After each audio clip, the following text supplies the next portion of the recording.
আমরা সবাই লেখা পড়াই, কোনো দিকে কমি নাই।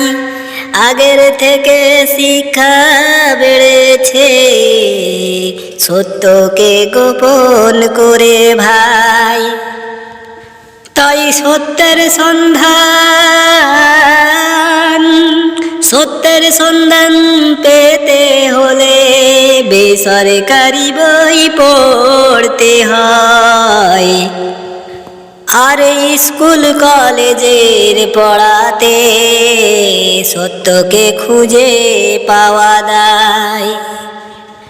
কেন? এদের পচা ইতিহাসে সত্যের জায়গা হলো না। আসলে এরা কলুষিত, তাই সত্যই বলতে জানে না। গোয়ালার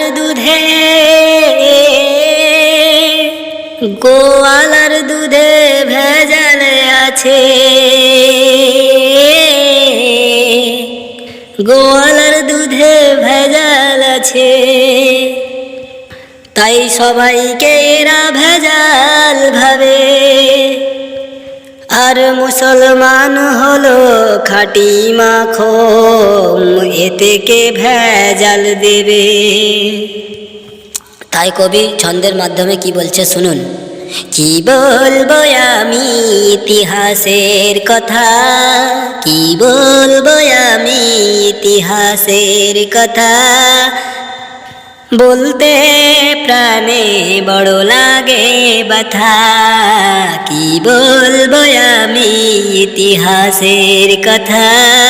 বলতে প্রাণে